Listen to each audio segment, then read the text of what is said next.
Peace, everyone. Welcome back to another BAB conversation.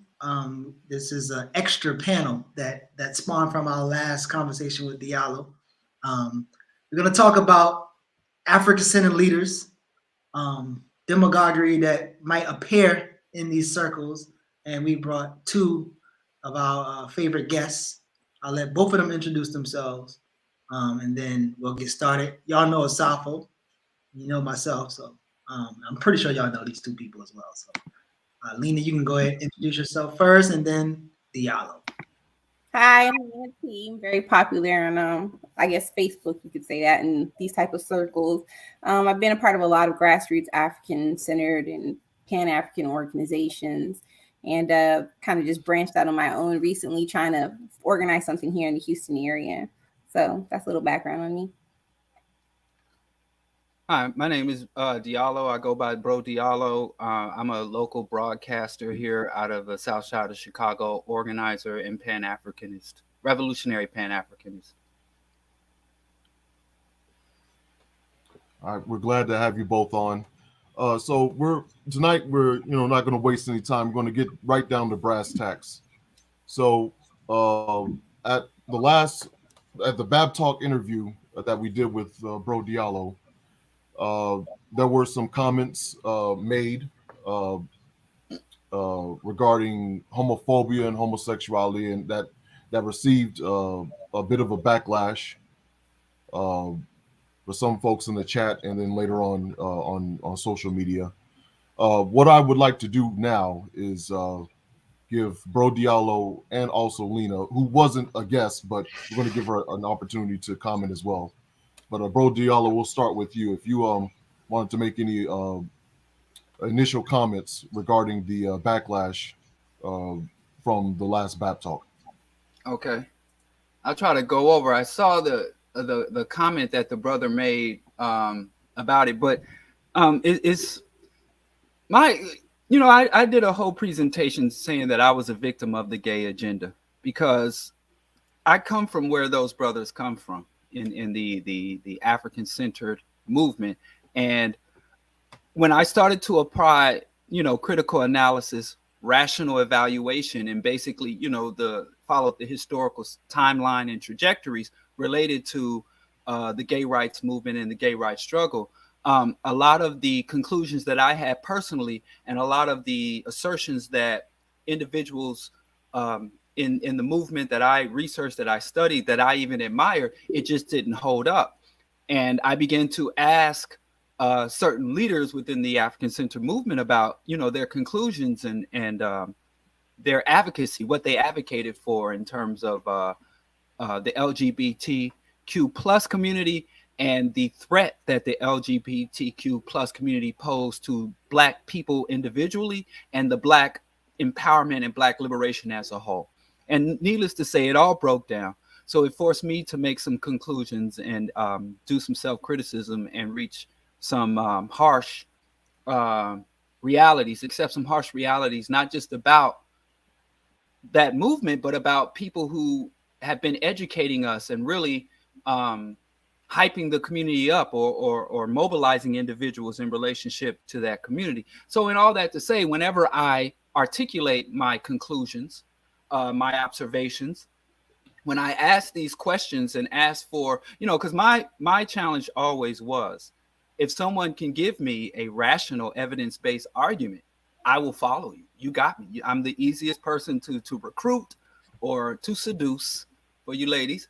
All you got to do is give me a rational argument, evidence-based rational argument. And that never came. So anyway, as we were having our discussion, I began to I don't even know how we came to it because that wasn't even the topic of the discussion. But, once we made one or two comments about the gay rights movement and about some of our elders that write or make comments about the movement and its impact on African people in general and the African liberation struggle in particular, like people like Baruti's name came up.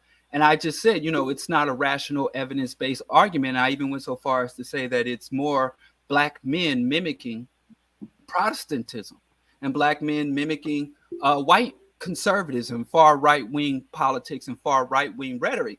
And even with the in Africa, where people say, well, it's anti-African, and I look at I went, line by line, looking at all the anti-sodomy laws, and the moral-based laws, and they're all colonial products. They all came from colonial empires, either Catholic or Protestant colonizers and missionaries set those laws up. I couldn't find any indigenous rules or penalties for it. And so these are questions I ask. And then you go so far as to find a lot of these current anti-LGBTQ movements within the United States, like the Proposition 8 many years back, where you had a lot of Black ministers here and Black politicians and Black ministers and politicians on the African continent. They were financed by groups like Focus on the Family, the Heritage Foundation, and other white, right-wing, neo-colonialist factions of the white oppressors and of the institutions and systems of our oppressors. So all that to say is, all I'm trying to do is come to some rational conclusions and act what's in the best interest of African people. And it very seems that the Black straight pride movement is, a proto-fascist, if not a full-on fascist movement. And whenever you begin to challenge them on their conclusions, they confirm that they're fascist. They demonize and threaten. Has been pretty much, even for members within the group, even people who came up in the group, once they run afoul with the hard line, they become victims. So yeah, I stand on what I said, and I'm not saying it to tear them down. I'm saying it because I want any Black people who are honestly interested in empowerment and liberation to succeed. I want them to be functional and successful. So it's what Dale Jones would call criticism with affection, if you can call it that, and a level of sympathy too, because I was there. I was in that same position. I was Umar and before Umar. So I know it's complex, but I think that's it. Okay. Sister Lena, is there anything that you would like to add? I think Diallo did a great job breaking that down, and I do think that the end result of those ideologies is fascism. That's the only result you can come to. But I think it comes from a lot of different places in terms of the origin of it. It's like that last strong foothold we have in our community of getting our people to want to embrace, I guess, their own cultural ideologies and concepts that we have ownership and control over. I think, again, that's tied to the foothold we have with religion and Abrahamic religions, particularly. And when you talk to people and you ask them their core beliefs of let's get to the root of the problem. Like, why do you find this to be, this big issue that's going to end the Black community?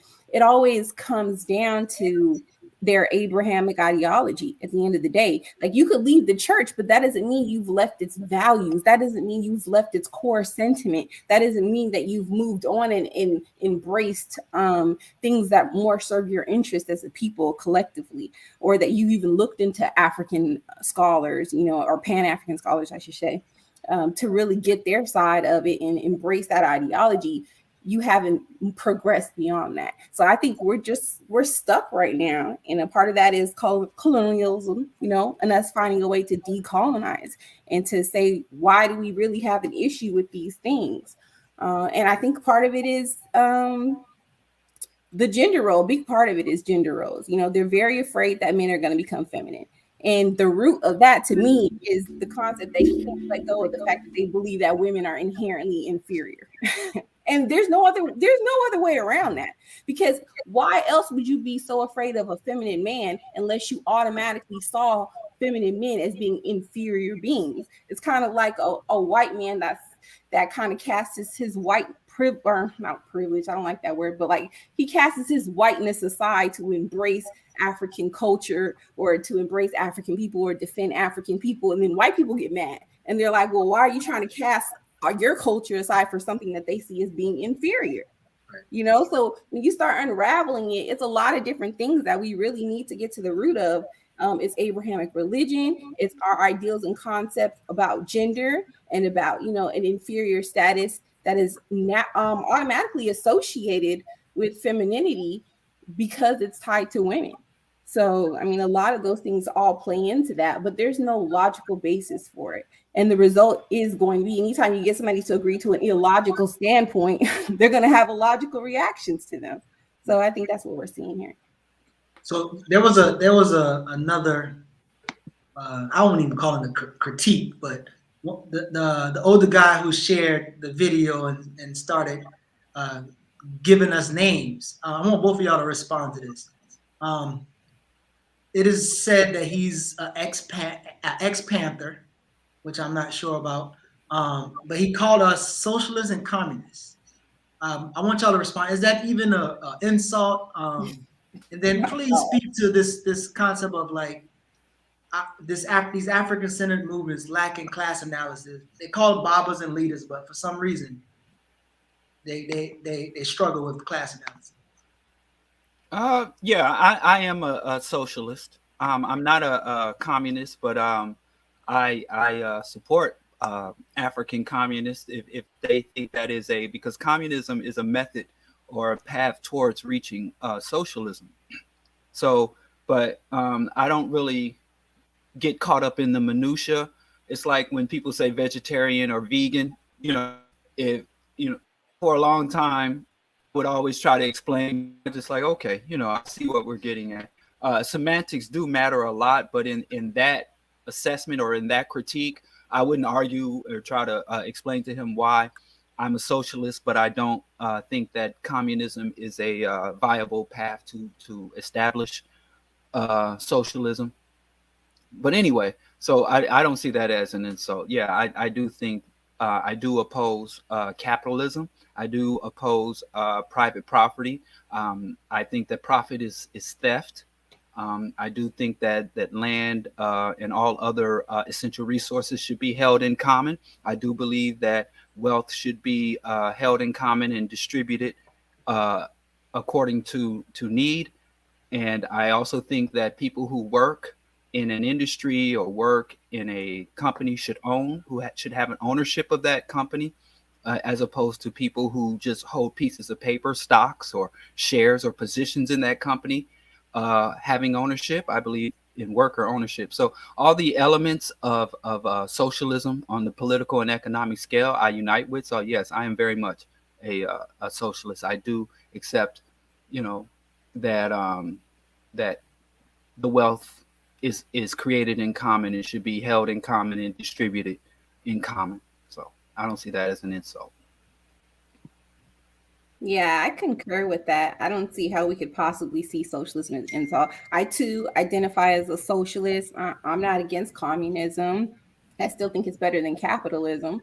I don't know how any Black person could call themselves a capitalist. One, we have no capitalists because we control no industry. But even beyond that, like, how can you even proudly want to wear a badge of a system that literally fueled your enslavement, your oppression, that's perpetuated continually to this day? So no, I don't know how anybody could identify that with that. I don't even know how you could even put capitalism and African-centered in the same conversation because they're opposites. I mean, there's no place for either one of those things. But I would encourage people who look into socialism to look into not just Marx and Lenin and all that. That's a nice base to get basic concepts of what that is. But they had a lot further to go with that. And I think any system can be corrupted, because a lot of people say, well, socialism isn't perfect and blah, blah. And yeah, any economic system can create, racist bias or whatever. But when you look at, what socialism is and what it gives to people when it's operated correctly, I mean, there's no competitive. I don't think that's an insult. No, I just don't see how he could possibly think that calling us that. If he knew anything about the African-centered people he supposedly followed, or the scholars, most of them identified in the Panthers. Most of them identified as socialists. So I don't even think he's reading up on the people he says he is. I don't know if y'all have any like uncles or older people who like swear they was Black Panthers or they was with Larry Hoover or Bumpy Johnson. we don't know back then, but I found that very odd that someone who was a Panther, and again, there are segments in our community that say that Fred Hampton would have evolved or grown into a black capitalist. So I'm not surprised if he really was. But go ahead, Asafo. Well, so the cultural nationalists, the older black leftists call them pork chop nationalists. So I'll use that term, pork chop nationalists. They've become so much of a cliche that you after being in the movement for 20 years, I almost know what they're going to say before they know what they're going to say. And invariably, when the topic of socialism comes up, their response is, kind of quoting whatever quote that Marx may have said that was against black people. But, and they use that as the pretext or the rationale of throwing out the entire economic ideology of socialism because Marx said something racist. Right. But, we have to understand, I refer you to Kwame Ture, and he was quite clear about this when he said that Marx didn't invent socialism or communism. He didn't invent it. He observed it as a social phenomenon, no more than Newton invented gravity. He observed it as a scientific phenomenon or a phenomenon in the natural world. Marx observed communism or socialism as a phenomenon in the economic or social world. So, that's, you just don't. So when you're attributing, communism or socialism to Marx, is just, it speaks to just a lack of knowledge and a lack of knowledge, like I said, just basic economic principles.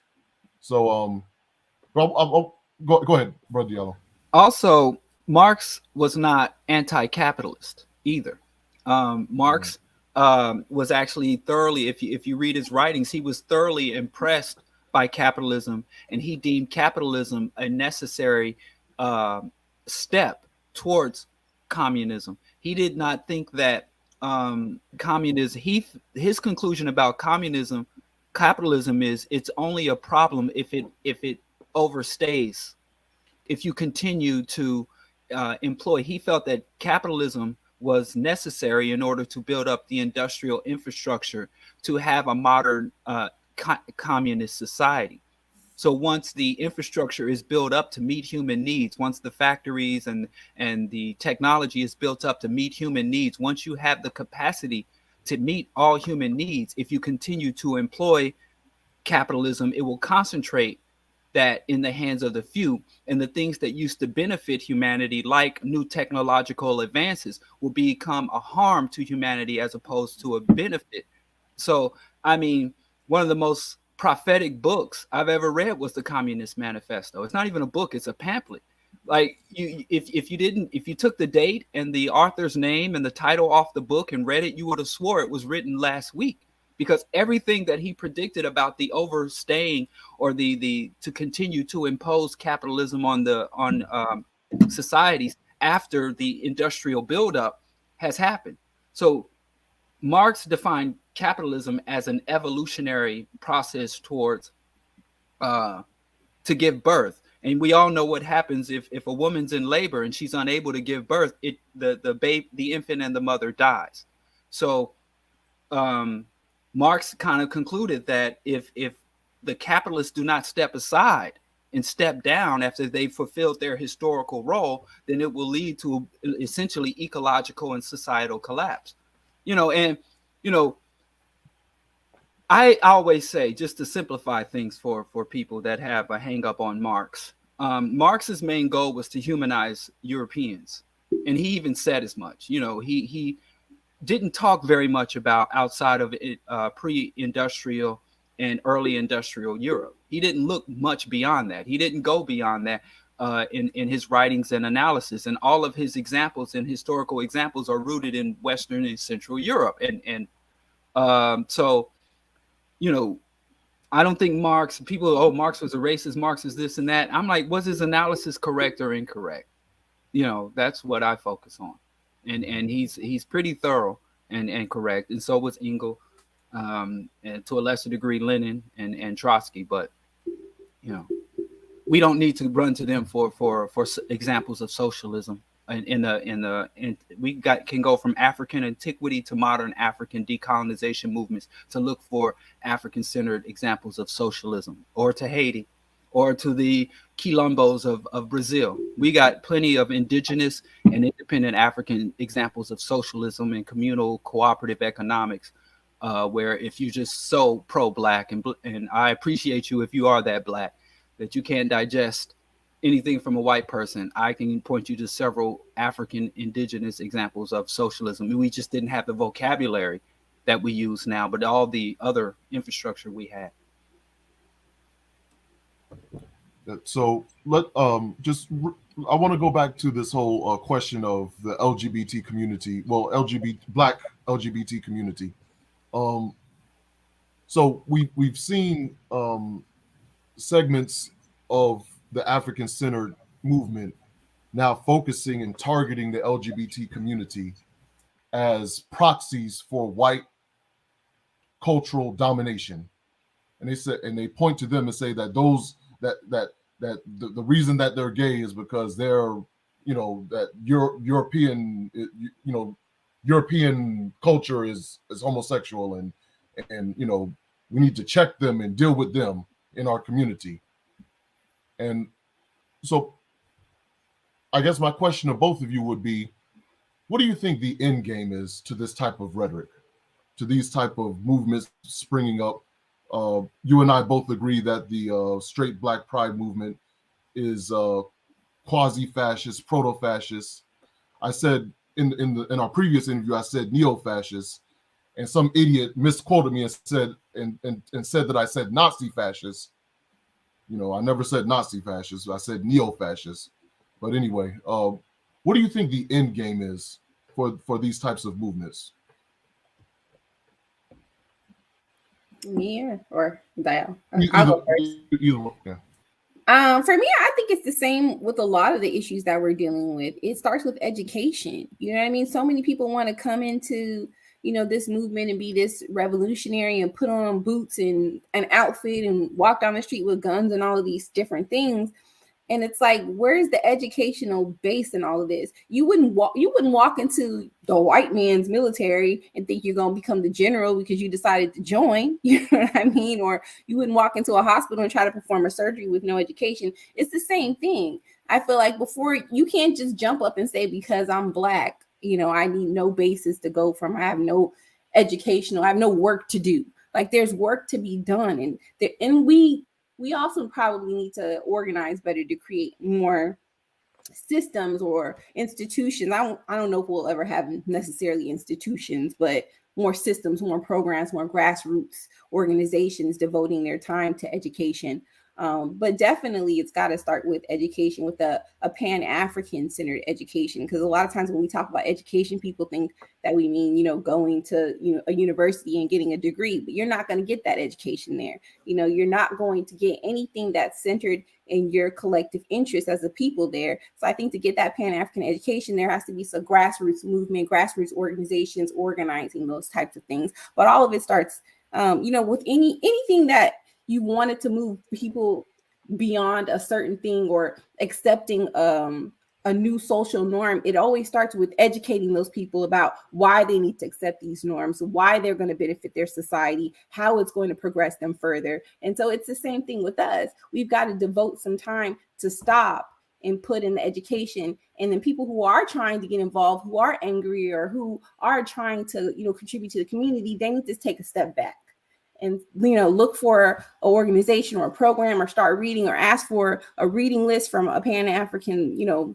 person in your group to start with, and start from there. Because you don't come into the door saying like, I'm gonna be the leader just on your emotional feelings about a situation.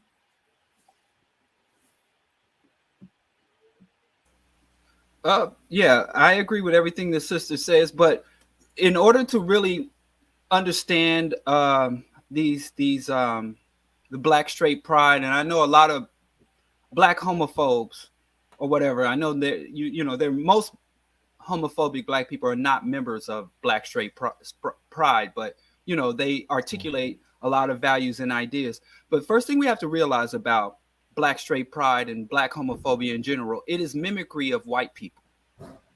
A lot of things we consider to be militant or Black nationalists is nothing more than draping a kente cloth over white people shit and then claiming it as our own. That's been going on since chattel slavery. So the reason that this is, and what the one of the cornerstones of fascism is, fascism needs scapegoats. Fascism basically misdirects the justified anger and rage of a population that's being exploited, oppressed, enslaved, abused. They misdirect that anger towards scapegoats in order to allow the true source of pain and suffering and exploitation to go untouched. That's why the elites always support fascism. Even though they like to portray themselves as liberal, they feed and support fascism because I don't remember who said this, but they said fascism is the immune system of capitalism. So you're going to find that, number one, these Black straight pride individuals or Black homophobes, they mimic white people word for word. They might say hotep, they might pour libations, they might have the drummers drum them in, but once they're on the mic, you would swear that they were speaking at a CAP conference or at a Heritage Foundation, or they were on a PragerU video. They word for word, they mimic. So they're mimics. So wherever they're going, it's just they're 10 paces behind where white folks are going. If you really want to know where they're going, about a generation and a half, they're going to be exactly where white people go. And number two is scapegoating. So because scapegoating is very dangerous. So if the movement gets enough power and momentum, then what they will do is ultimately brutalize and attack the scapegoats. The homophobes are not powerful enough to enact collective violence. So you have these isolated pockets of violence, which is unacceptable. But if you go back during chattel slavery, Black people that didn't want to confront the master or the headman, they would say, well, Black folks' problems are because of these lazy niggers, these lazy Blacks that don't meet their cotton quota, that want to sing and chew tobacco and they don't want to work, and they're the problem. And then the ne'er-do-wells in the Reconstruction era, oh, these illiterate ne'er-do-wells, they don't want to elevate, or single mothers. Every single vulnerable Black population at one time was scapegoated for Black problems. Wealthy Black people, oh, these poor Blacks, they want to, I literally not too long ago had a wealthy Black millionaire say the problem with Black people is all these poor Black people buying sneakers instead of investing in stocks. And that's why Black people suffer. And so fascists never address the core of the issue because they are supported and fed by the core, the true sources of the problem. And they always scapegoat and they always mimic. So these are potential outcomes. Either they will drop it once the white evangelical and the white right wing stop scapegoating gays. And if the white right wing, because you do have some examples like Milo Yiannopoulos, there are a lot of white racists, or the Log Cabin Republican, there are a lot of white right-wing LGBTQ who are trying to literally integrate the white fascist, the growing white fascist movement and overt racist.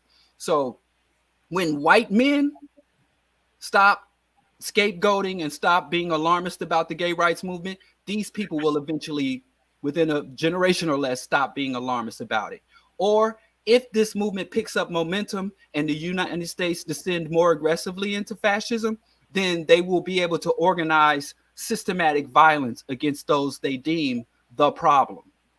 They will, and so that's another potential, which is why they have to be challenged. And they won't stop at the gays. Then they'll go, oh, and these single mothers and these uppity women, these career women who are destroying the fabric of the Black family, these heterosexual, but they're not, these men aren't macho, and they start to cannibalize themselves. That's what fascism does. So that's the trajectory. It'll either fade from existence because white people are no longer there to provide the role models and examples for their movement, or they will become strong enough to where they become a credible material threat to us in a systematic level. They're already a threat, especially to those in their communities and loved ones. We have too many, news headlines about these individuals taking their irrationality out on other vulnerable people. So those are generally the two outcomes of fascist movement. They either burn out or they elevate to more systematic aggression. And even when they elevate to systematic aggression, they get to the point where they start to cannibalize each other, because nobody is pure. In these puritanical movements, nobody's pure. You even see now in the straight pride movement, they start to remember Irritated Genie's right-hand man was Kush the Black Unifier.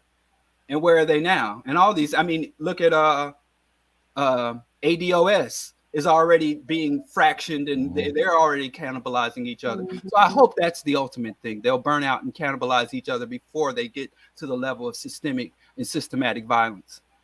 Well, I'm just real quick, Geechee. I'm just hopeful that the burnout comes before. You know, I was reading we were reading a chapter out of one of these folks' books. The last chapter that the title of the chapter is Endgame. One of these books focusing on the LGBT community, Black community, and it reminded me of, you know, a couple of times, you know, since our last conversation, Diallo, we had mentioned this idea of stochastic terrorism. And the fact that these folks, these babas and elders and other prominent people within this proto-fascist movement will say, if they know that if they say long enough, hey, you know, we got to do something about these gays. These gays are white supremacists. We got to do something about these gays. We got to do something. We got to do something. We got to do something. They know eventually somebody in their group is stupid enough to actually go try to do something. Right. And they want to be able to have that plausible deniability and say, now, we never told anyone to be violent. Right. We never told anyone to attack anyone. Well, they're already at that stage. Yeah. They're already at that stage, and that's been going on. But they can get to the next stage where they can say, well, yeah, I did tell them, and they're celebrated. I mean, look at the Nation of Islam. There was a popular meme going around where this brother was like, if you think I come here to play with y'all, God damn it, I'm not. And that was the trial of this black man who was incarcerated, and he became a member of the Nation of Islam. And when he came home, he wanted his two baby mothers, one he lived with and one he hadn't, to convert to Islam and be good Muslim women and to cover themselves and to study the Quran, to change their name. And both of the women resisted because they were Christian and did not want to change their religious identity. So that's when he plotted to murder them. And he had the son actually hold a gun to the mother's head and say Allahu Akbar and pull the trigger before he attempted to murder the son. And everyone was talking about this, but for the longest, you have these Muslim leaders from Farrakhan on down talking about how the black family, the black man is the head of the black family, and they're trying to remove the black man as head of the black family, and the black man needs to reassert himself and his power. And during the court case, the man said, the reason I killed my wife is because she was possessed by a white demon and a white devil, and I had to purge the white devil from my family. And the Nation of Islam, once they indoctrinated this brother, totally removed themselves, and they were totally disassociated from the case after that. So we've been dealing with stochastic terrorism for generations. Right. And so that's been going on. It just depends on which scapegoat. Some people say, oh, these thugs out here, these gangster rappers are the reason. Black people are their own worst enemies. Any black person that says black people are their own worst enemies is an enemy of black people, because if you define us as the enemy, then you are our enemy. Anybody you define as your enemy, you become their enemy automatically by default. So people blaming our youth, the young people, the gays, these single women, black men who poor blacks and illiterate blacks, black people who like to dance and enjoy themselves as opposed to pursuing profit day and night, don't want to join the grind.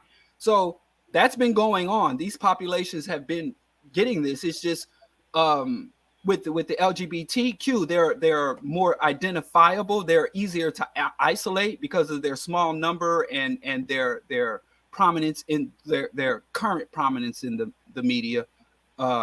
With Pride Month and all that, and the Supreme Court legislation coming down the pike and all that, but this is nothing new. And believe you me, if you could get all these demagogues and reactionaries to abandon their rhetoric about gays, there are so many other vulnerable populations in the Black community that they could pick up tomorrow. Right. Dark skin, light skin, sisters wearing perms. A sister could be submissive, she could be dark skin, unambiguously Black, and hold all the rhetoric, but she got a perm, so she got to go. So they never stop. That's why you can't compromise, you can't negotiate. You have to defeat and purge these reactionaries.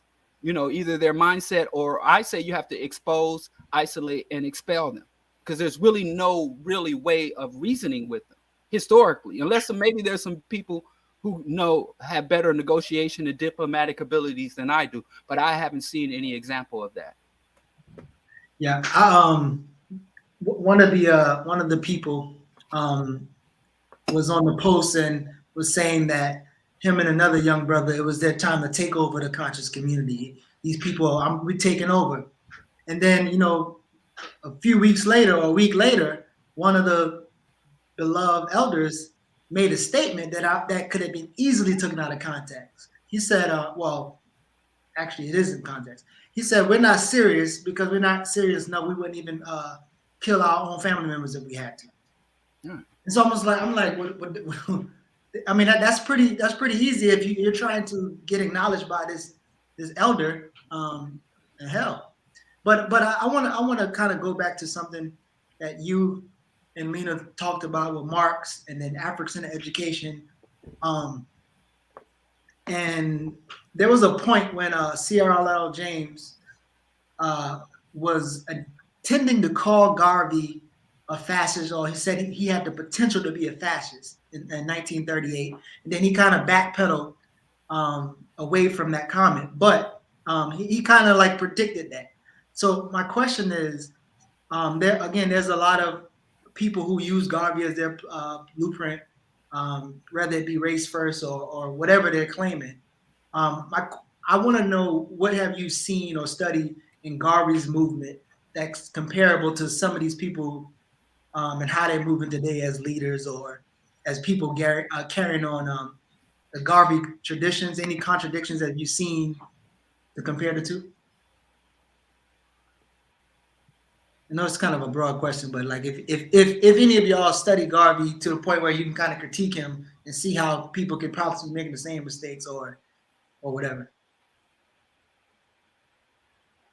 You want to go first, Lena? Yeah, I can go. Okay, I'll go after you. I've never heard that argument made before, so that's interesting. That's a first for me. I could see, Garvey was a Christian, and he did implement a lot of his theological beliefs into the direction, and he did have some things, I guess, that you could on the surface appear that way, but I never seen Garvey attack other Black people in terms of looking for like the weaker populations or calling the poor Blacks the problem of the Black society or any of those. I think if anything, before W.B. Du Bois, got older, that would have been more on his level. I never seen Garvey, take any of this cowardice stances coming after, the weaker groups of the Black community there. Even you could say capitalism, maybe. I don't think he had a stronger grounding in socialism, more so than than other scholars after him.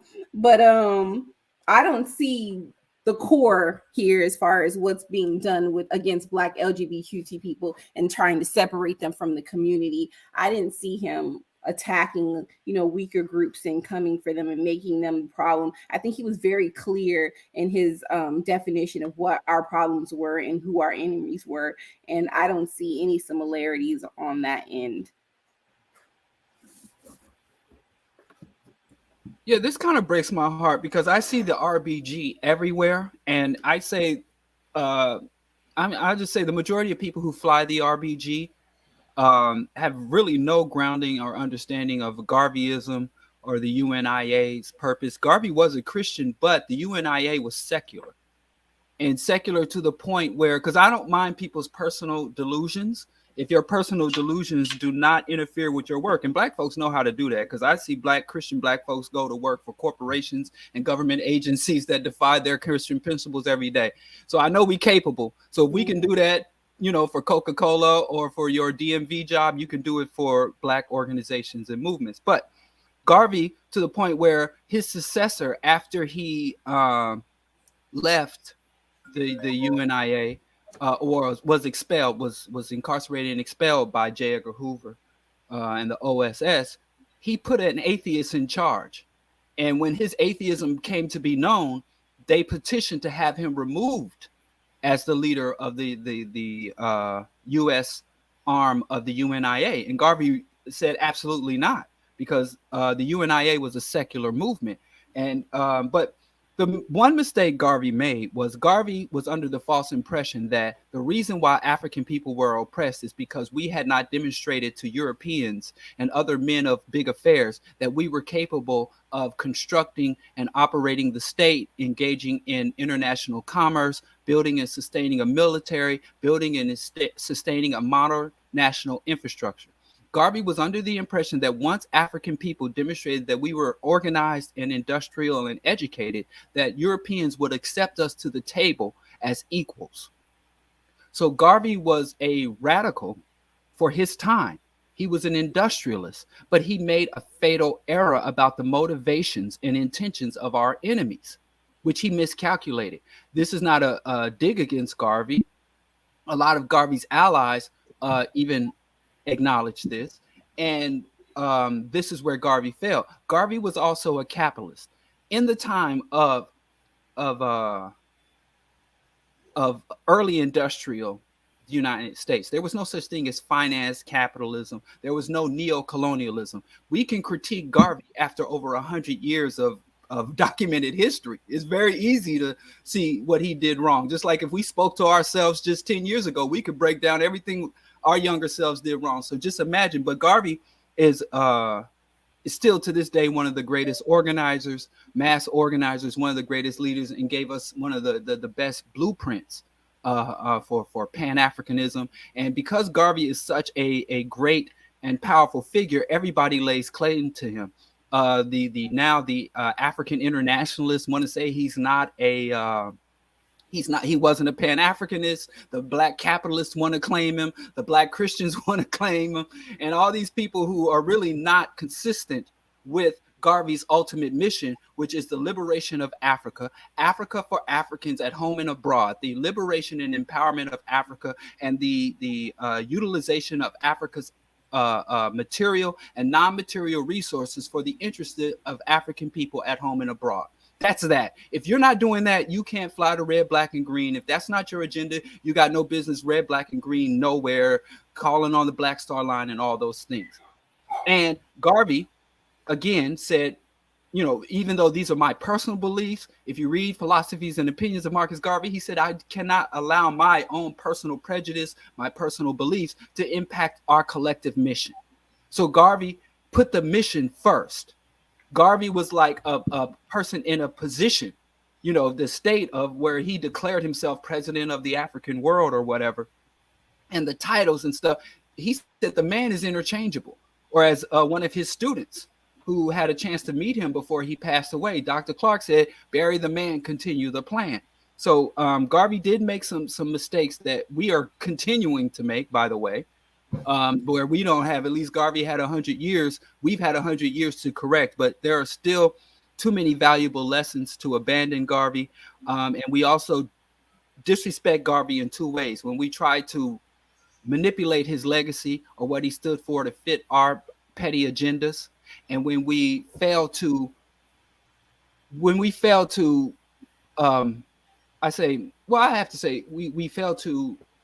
critically evaluate and make the necessary adjustments to his agenda.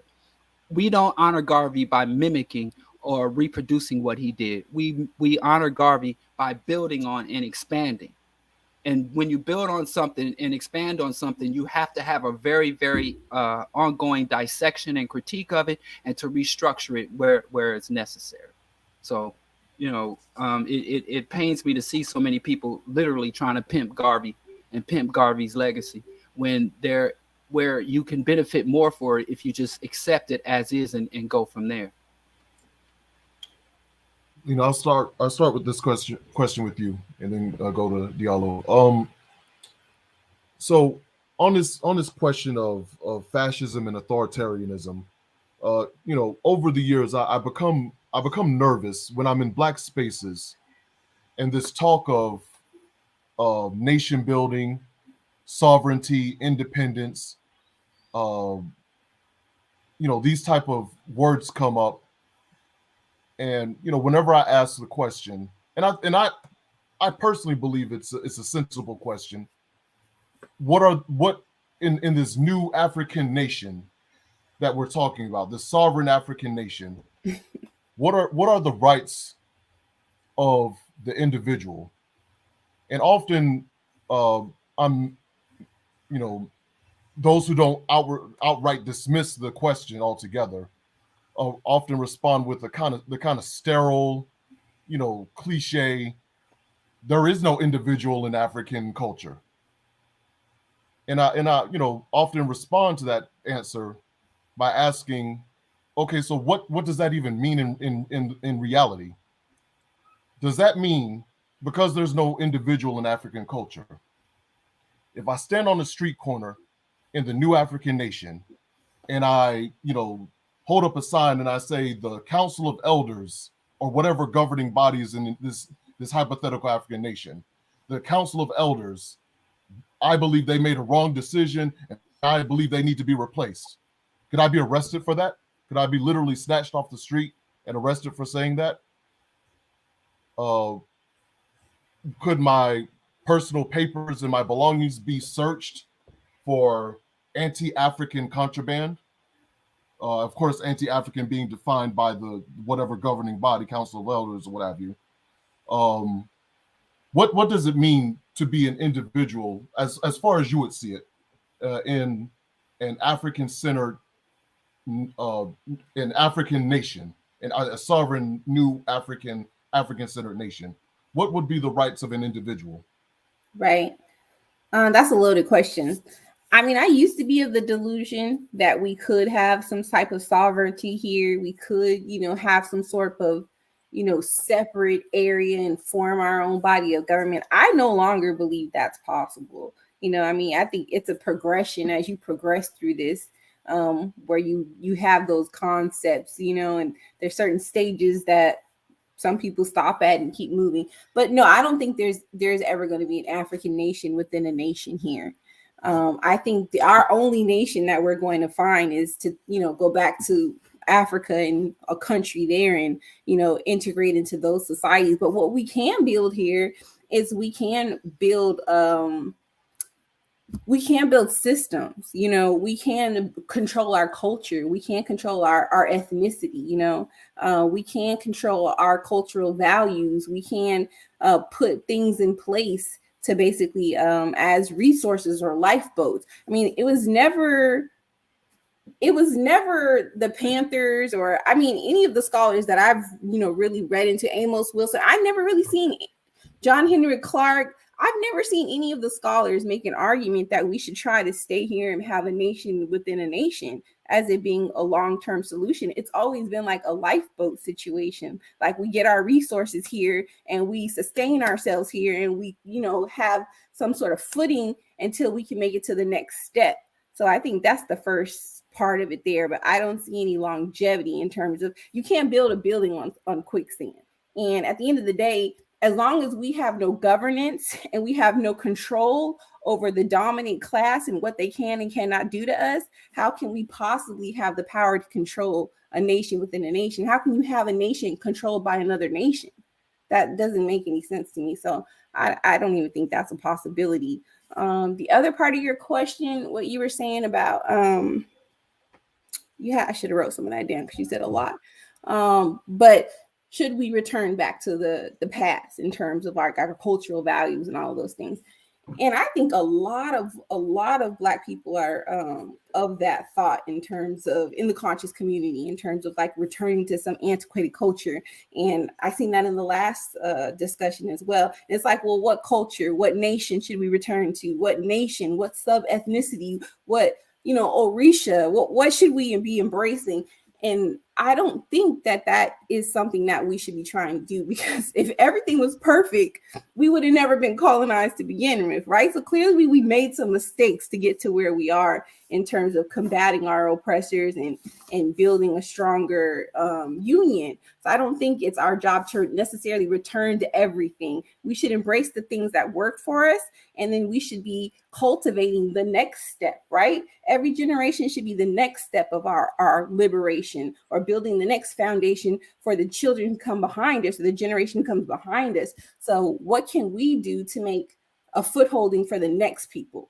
And I don't think that's about returning to anything. I think it's about formulating and cultivating things that work for us and embracing those things in our own collective interest. And they don't have to look like what we were doing 100 years ago, or 200 years ago, or 300 years ago. There are core values we should embrace in terms of like collectiveness and our natural socialist culture that we have amongst each other, and our brotherhood and sisterhood we have for each other, and those type of values, of course.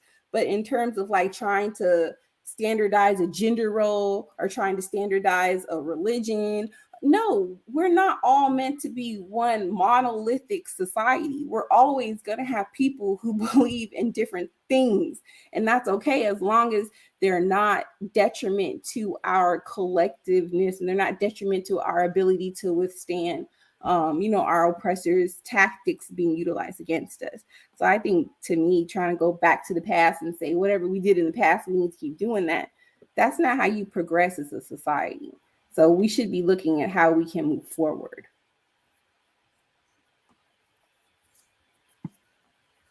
And was that all the questions that you had, or was that, you said a lot.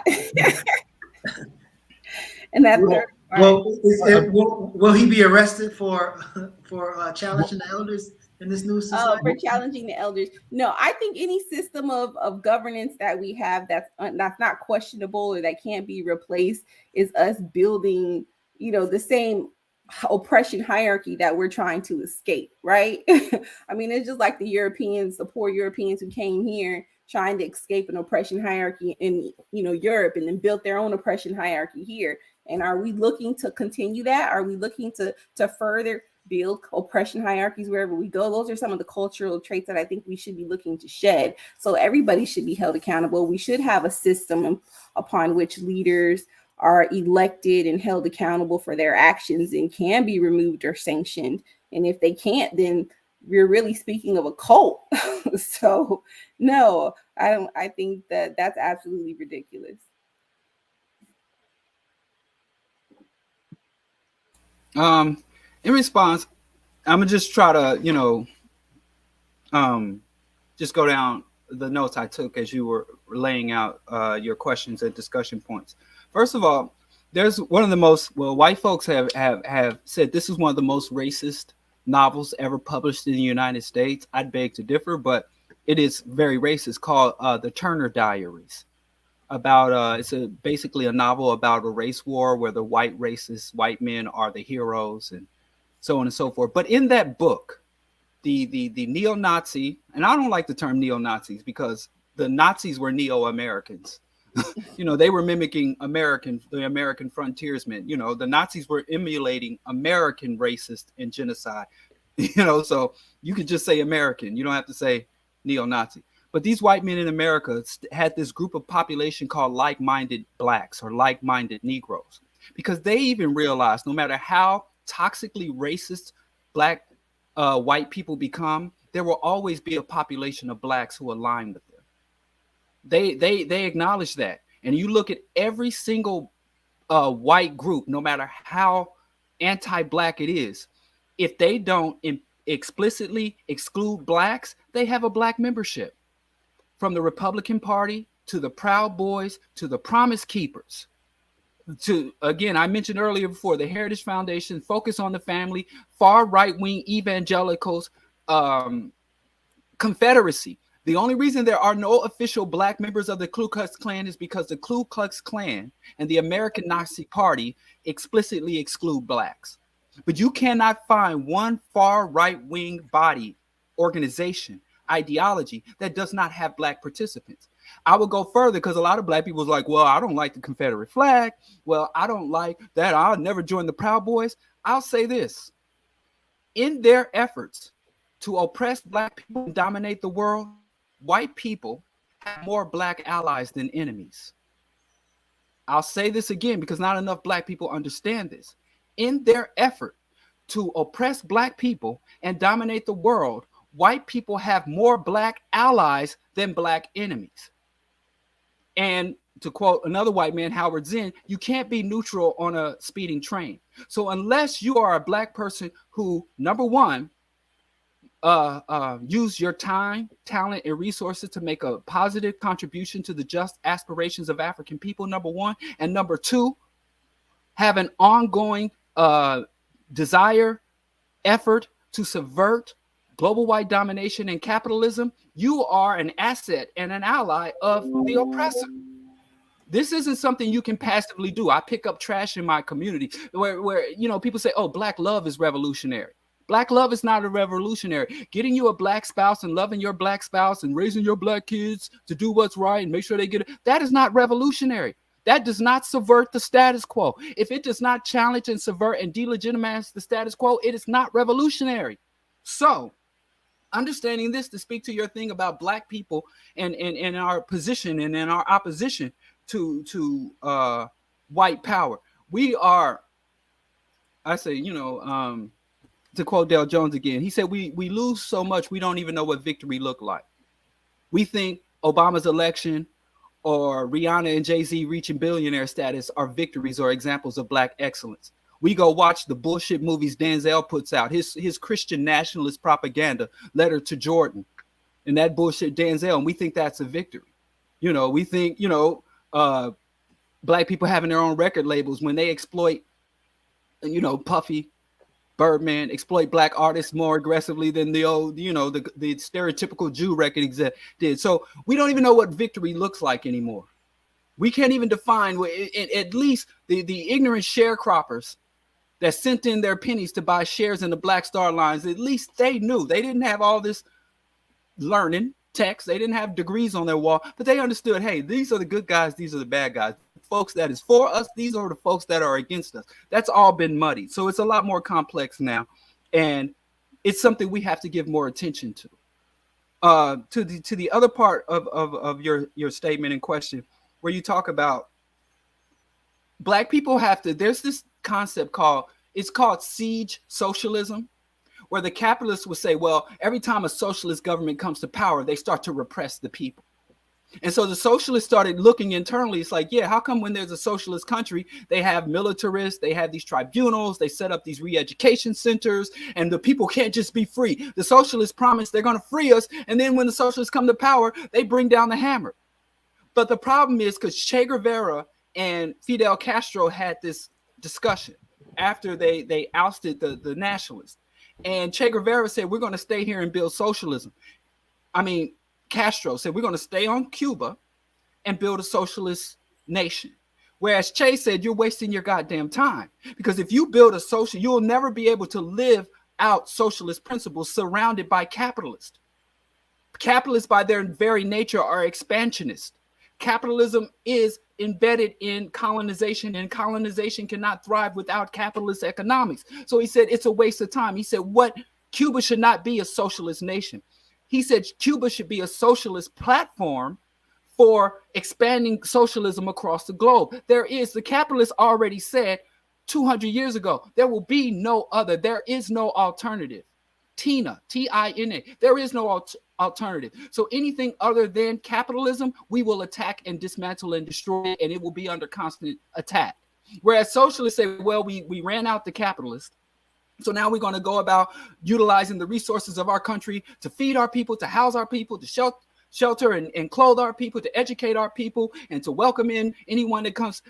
Well, so you have this dynamic where the socialists are on perpetual siege. And then people start to look at socialism under siege and say, wow, socialism is a lie. It doesn't bring freedom when it's under constant attack. And all of us who are in our homes right now, if there are people surrounding our houses and attacking us, and I go tell my son, stay away from the window. And my son says, hey, he's a young college student and he wants to go out to party. You can't go out to party. Y'all stay away from the windows. When I go out of the house, you lock the door and nobody leave till I get back. And when you leave the house, I'm going to escort you out. If you're under siege, the more pressure you feel from the outside, the less freedom you have. So the capitalists, by perpetually attacking and subverting socialist nations, have been able to promote this idea that there's no more freedom under socialism than there is under capitalism. So you might as well go with what you know, because under capitalism, at least I have a chance of becoming Rihanna or Jay-Z. Whereas under socialism, then I'm just going to be under the same repression, but poor.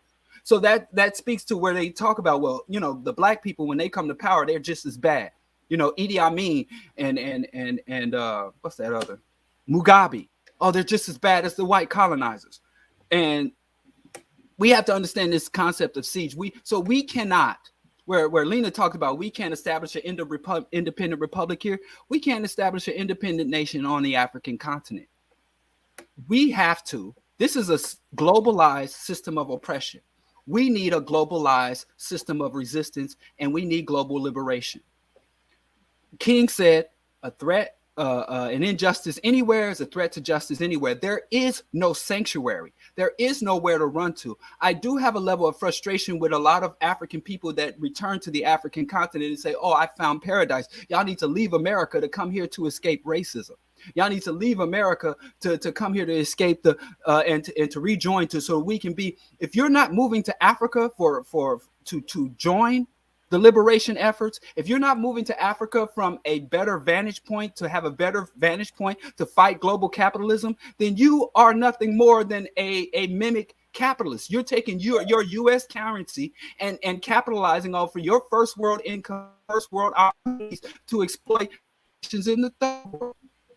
And I know a lot of good-natured black people do that, but that's nothing more than colonization. It's no different than a white person doing the same thing. And there are white people every year that retire, move to Mexico, move to Indonesia, move to parts of Africa, because they know that money will stretch further. And they don't go there with any intentions on aiding the revolutionaries in that part of the world or that country to fight off Western imperialism, because most of them have their money locked in Western stock. And if imperialism fell, so would they. So there is no sanctuary, there is no escape, there is no coexistence with global white domination, white hegemony, and capitalism. So wherever we go, we either go to continue to fight, or we go to be basically like-minded assets of our oppressor. And the concept of individual and individualism are two different things. Africa has always respected the individual. The individual was defined as a part of the whole, a segment of the whole.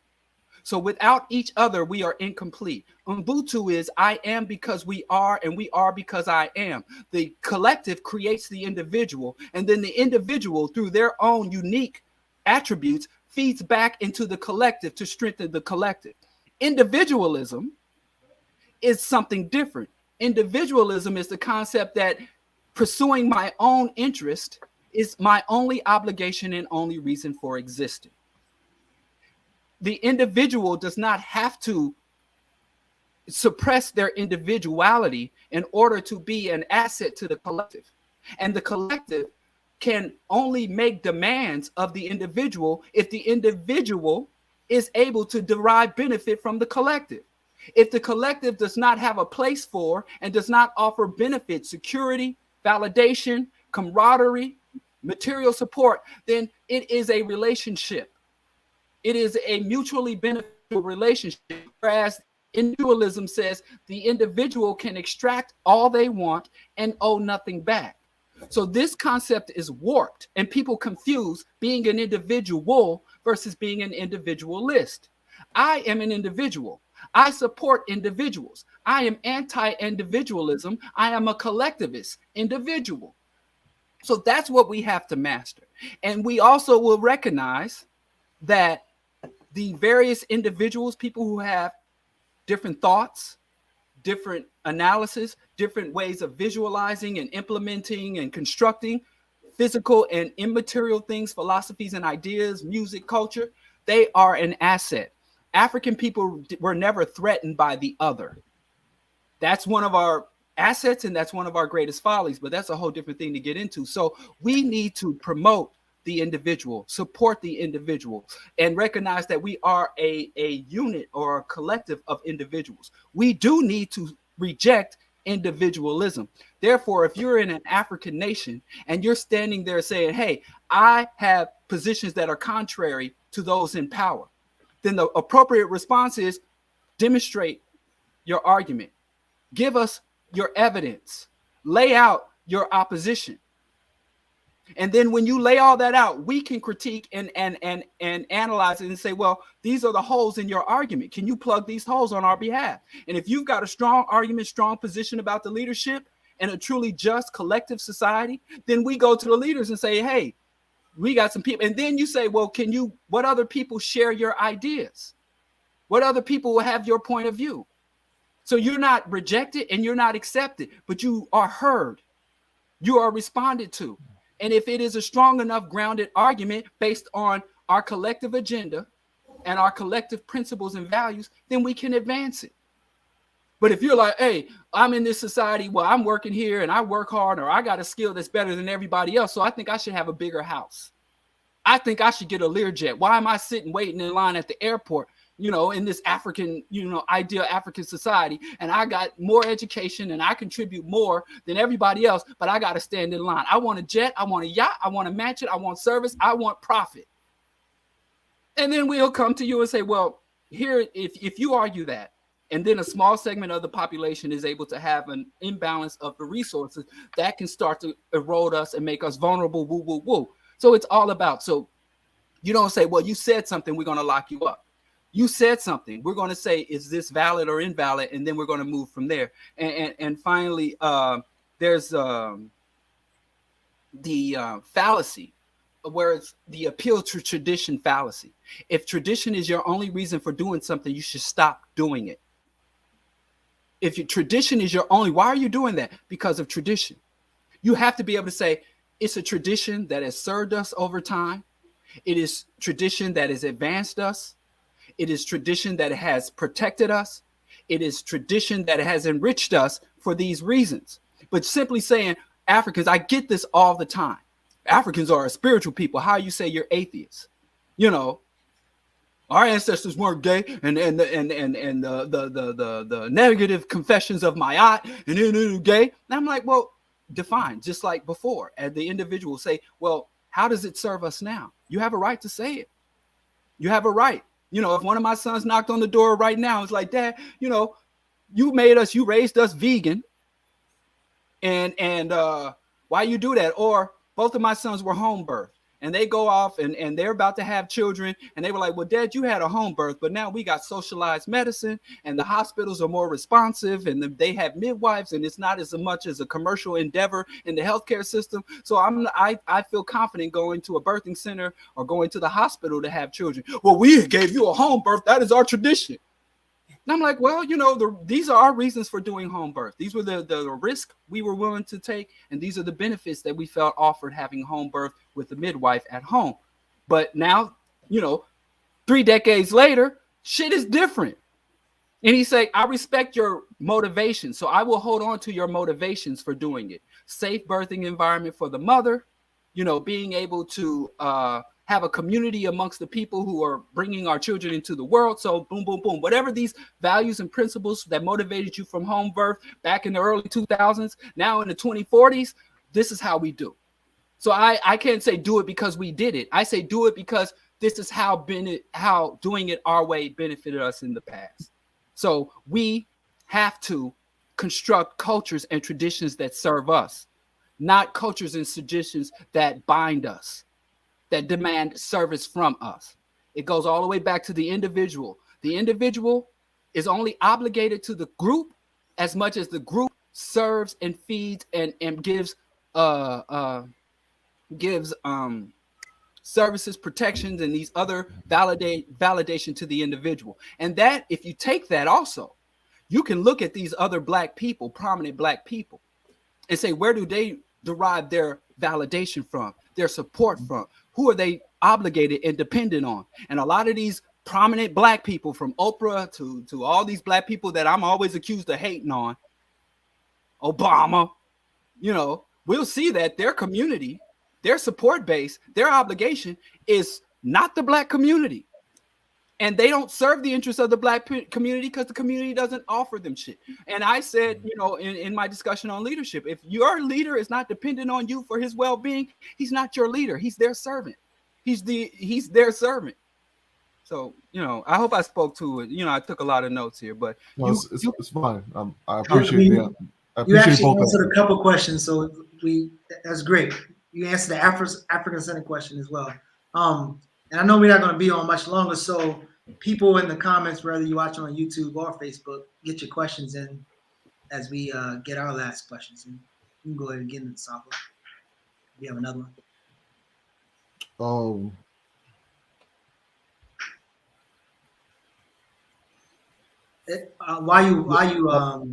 I can go again while you Yeah, go ahead. So there's a lot of times where, again, the babas and the mamas and the elders and the ancestors, there's sometimes when people be like, well, that's not my baba, that's not my mama, that's not my ancestor. So my question to both of y'all are, again, there's names that's thrown out there, there's books and all these other things, but who are some of the elders and ancestors that you think are worth studying?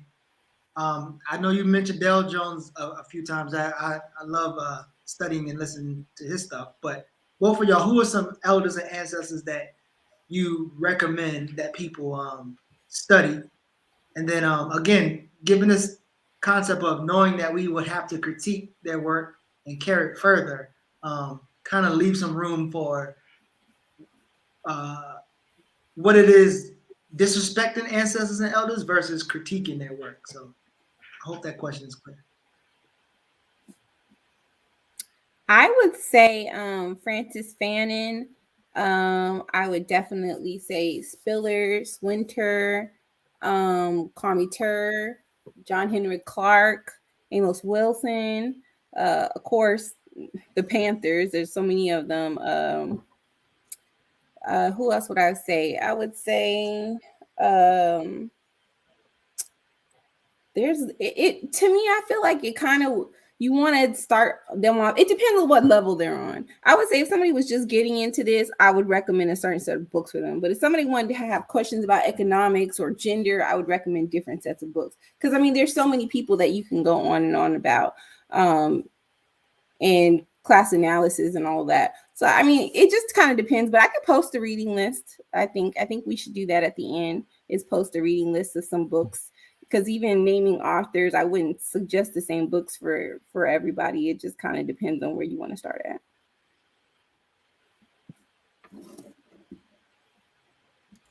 at. Yeah, I'd have to say the same. But to be honest, if you don't have critical analysis, you could read the best or the worst books, and they're not really going to have a good impact or a positive impact on you. So I'm glad you say you study these scholars, not worship or follow or try to embody and mimic these scholars, but we do actually study.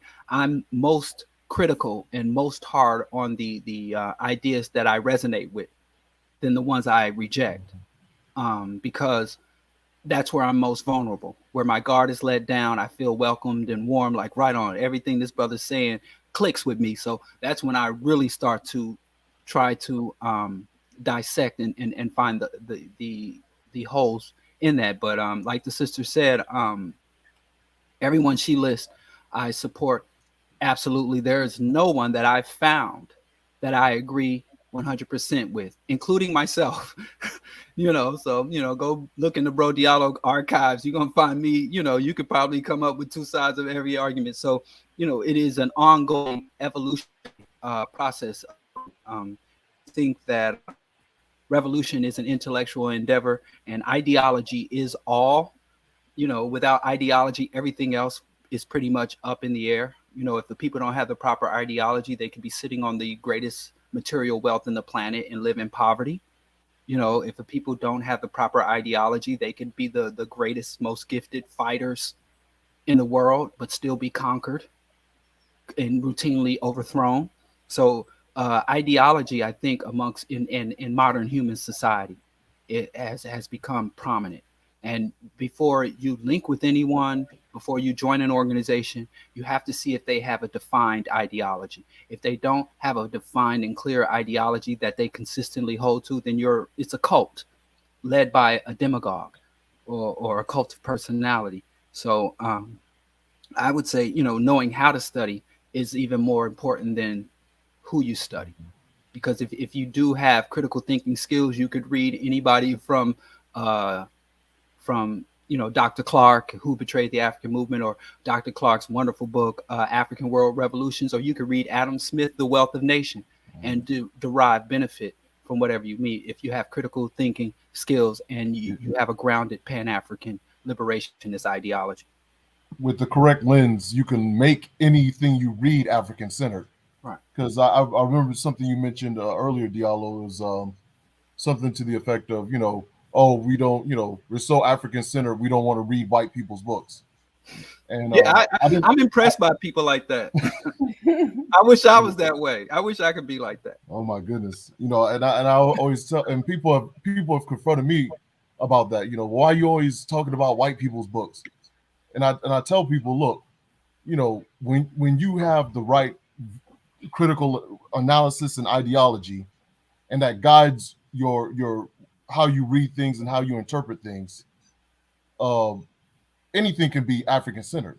You can make anything African-centered. Yeah. And for generations, I'm sorry. Right. For generations, I'm sorry. For generations, African people have watched invaders come into African nations and come into African communities and come into African culture and extract benefits.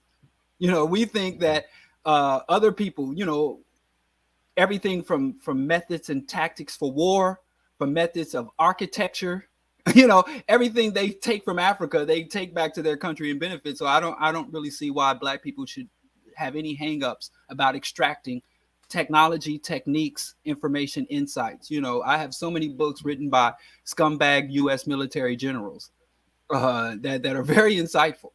Men I wouldn't spit on if they were on fire, but I read their books. Coming out of the Pentagon has one of the biggest publishers. Outside of the U.S. Library of Congress, the largest library is the Pentagon Library, because they got, militarism is, again, an academic affair. Revolution is academic. Warfare is academic. Before the weapons come to fruition. They spend, for every year they're engaged in warfare, they, if you believe John Judge, who is another white man that I think every Black person should know, John Judge said for every year they anticipate a war, they spend about 5 years in preparation and research before the U.S. goes into an adventure. And I know we look like, the United States just goes to war. It's a crazy, bloodthirsty nation. But there are more classrooms in the Pentagon than there are shooting ranges.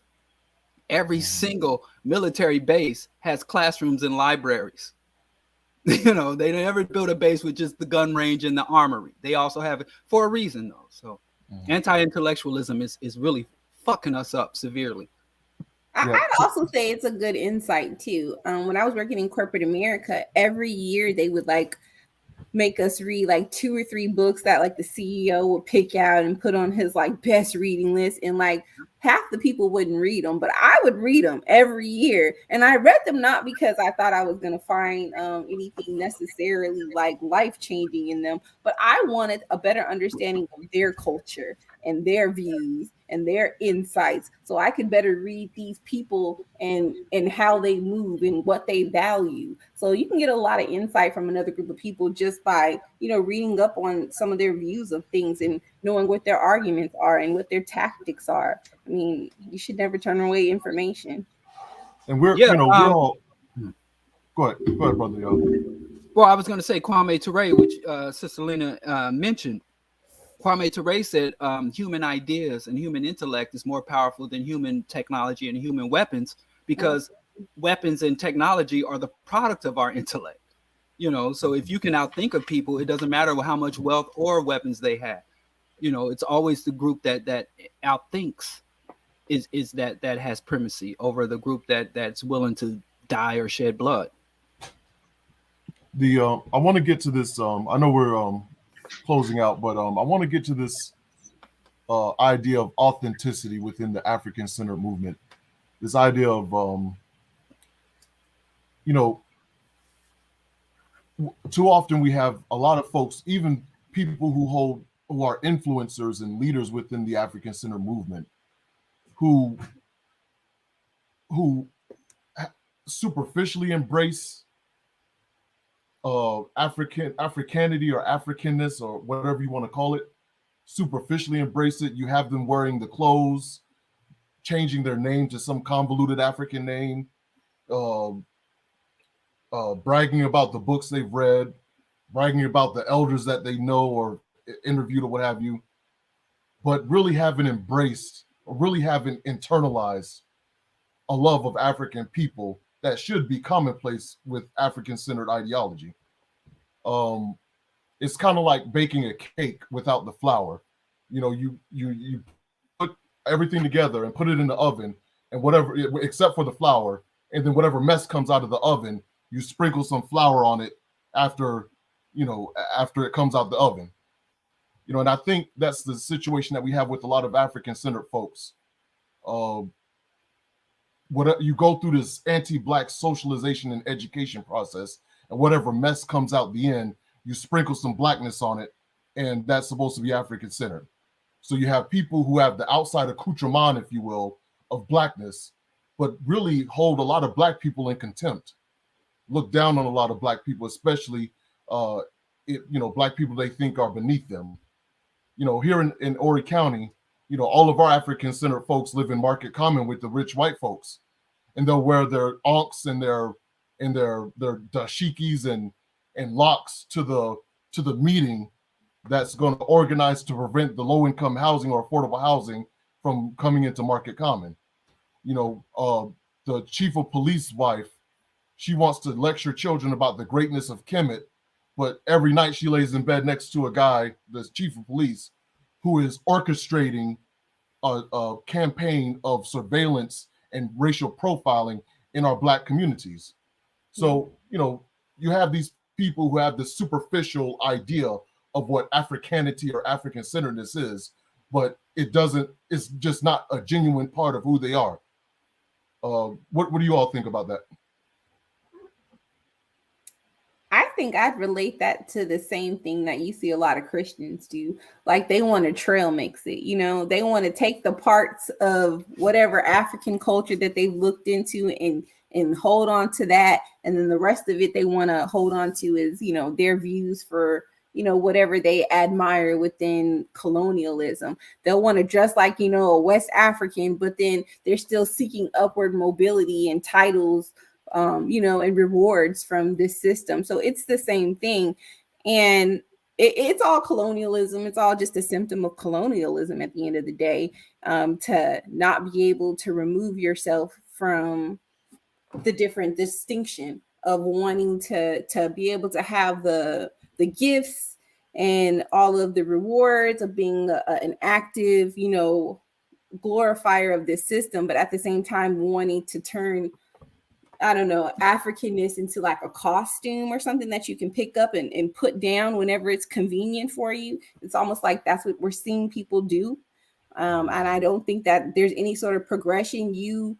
Being able to put African clothing on or being able to know a couple African traditions that literally does nothing in the face of combating oppression. In fact, that was one of the Panthers used to dog a lot of these African-centered people who would come dressed in these full clothes but wouldn't have any sort of ideology whatsoever. So, I mean, at the foot of everything, it's ideology and it's education and having an analysis of our problems and our situations, and you can't contribute to the same ideologies that you claim to be against, by wanting to, I guess, return to whatever idealism you have. But I also think it's us being departed from our culture too, that a lot of people have this fantasy that like Africa was like this utopia where we didn't have any problems and like where everything was perfect. And I think it's also people wanting to believe in this fantasy and return to this fantasy. And there are no utopias. I'm not saying that Africa,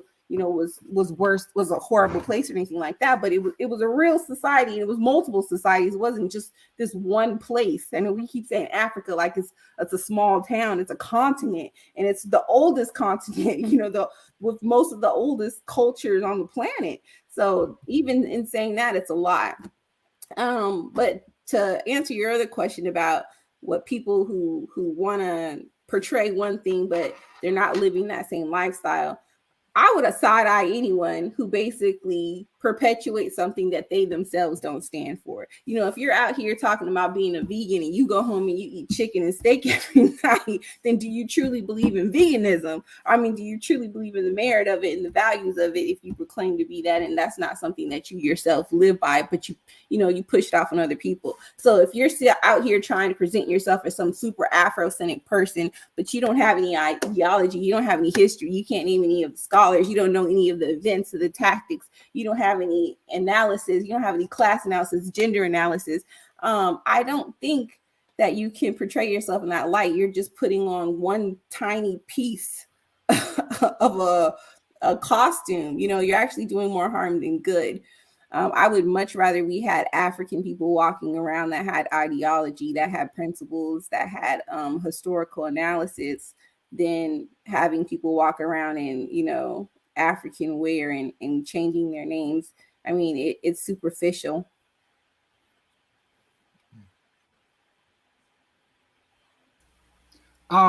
We have to realize as African people, the Uncle Tom, the Sambo, the race trader has mutated over generations. There was one time the characteristics that define what a race trader is change. And there was a time where the race trader was a docile, passive black, or there could be the industrious black who's willing to pull himself up by the bootstrap and cast down his pail where he stands.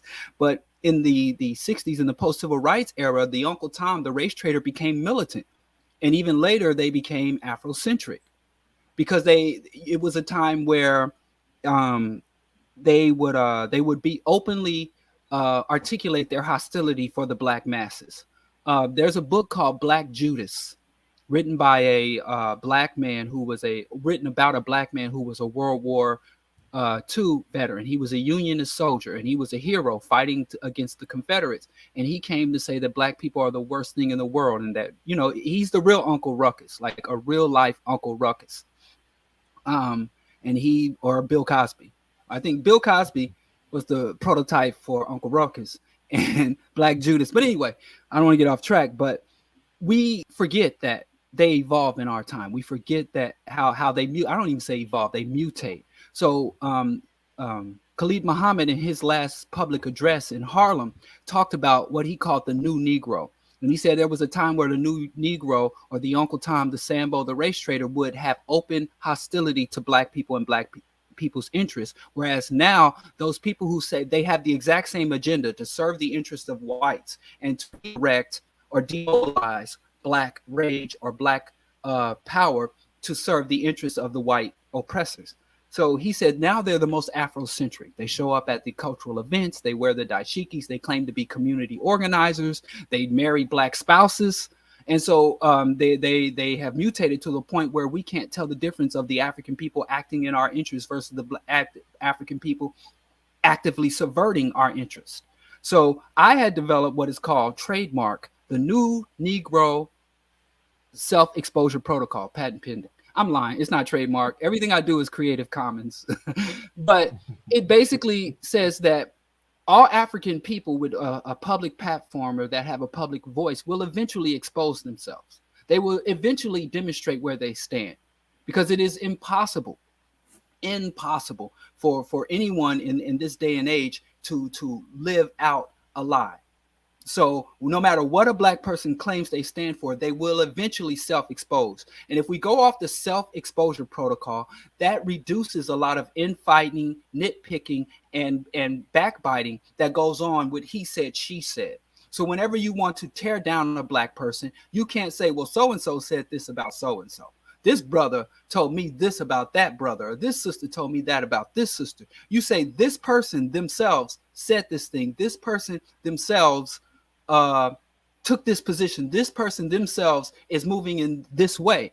And then what you have to do with that is you don't do like Yvette Carnell, like when Yvette and what's that other dude's name, Boyce Watkins? When they were working together, they both were keeping dossiers on each other. And then when they had beef, they started telling on each other. It's and that's not for the interest of the people. So when you get some information about a prominent Black or a leading Black or a Black person that has a platform, you have to expose it. If you're holding back, compiling, or covering up, then you're just as guilty as that person. You expose that person.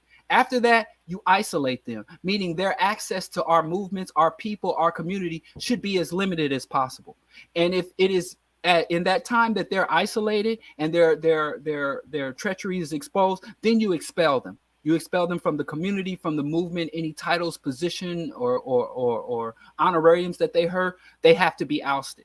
And this is to strengthen us as a collective, less so to punish the individual, but more so to strengthen our ability. We need protocols. There is no way for us to deal with treachery, generations of treachery, without coming up with solid protocols that can be tested and evaluated over time.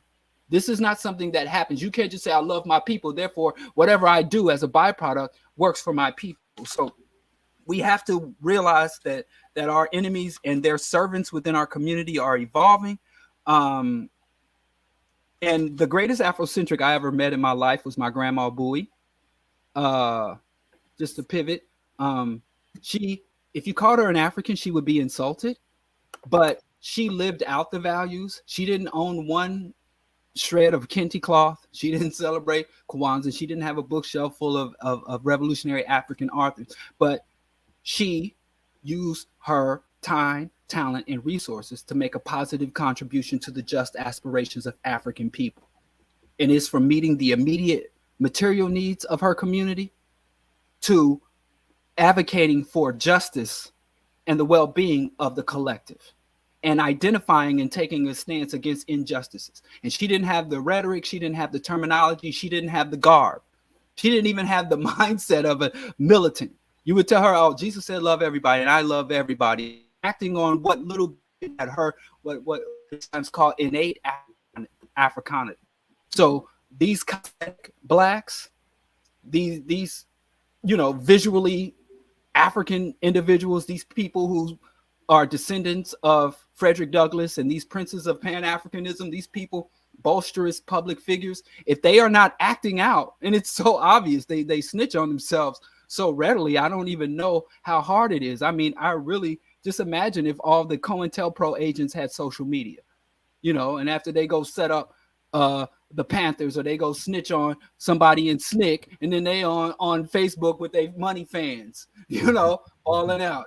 I wish in this day and age, it's so obvious and so easy to identify the people who are faking the funk, but because of our critical thinking, because of menticide and our failures to uphold and to value intellectualism and critical thinking, we lose out. So we need to employ, if you don't like the new Negro self-exposure protocol, you give me another systematic way of identifying and limiting the harm of people who take a public position, but yet don't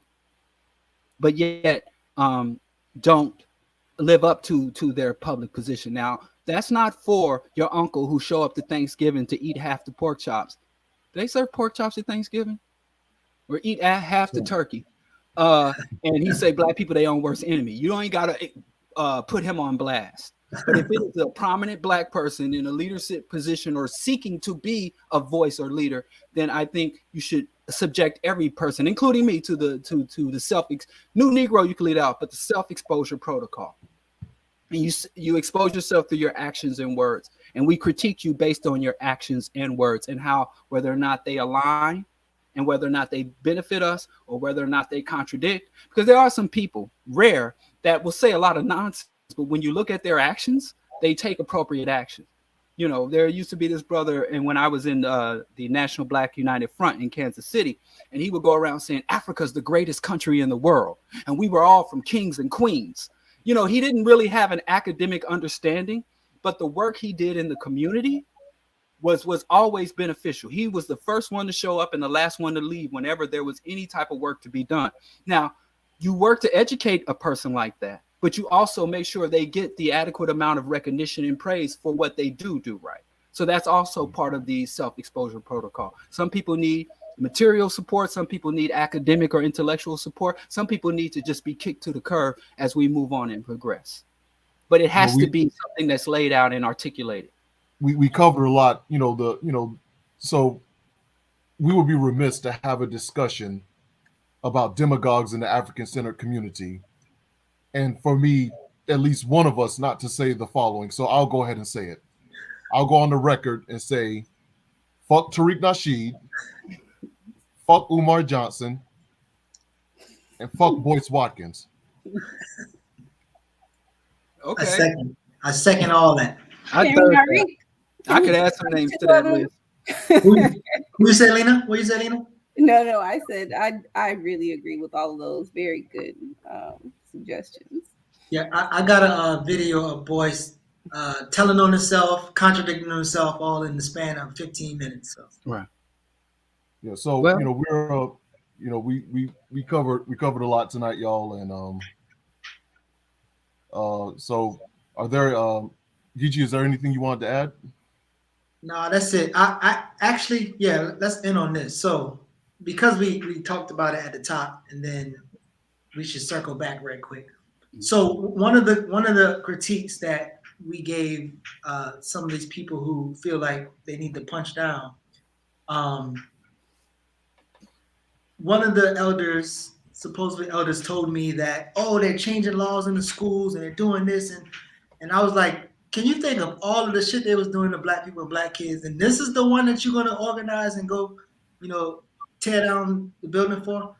So I want to kind of show you the link, if I could share my screen, and then I want y'all to respond again. Just, I guess, closing in.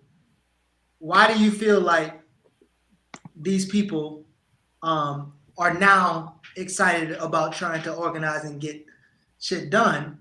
And could you use that energy at all? Like, okay, now they're at the table. Like, for instance, this was something that the person was talking about. Oh, they passed this in South Carolina. And again, now people in this community are normally, who have power and wealth is white people. So you can't say that black LGBTQ people are having this political power and so forth. But again, why do you feel like, out of all the shit that was happening to kids and black people for all this time, this is the one issue that now you need to go fight and organize, because your kids wasn't attacked at any time soon, but now they're being attacked. Respond to that, please. So this is about LGBTQT, I guess, being taught in schools. So one of the things that I don't even know if the people know, like, because I remember we had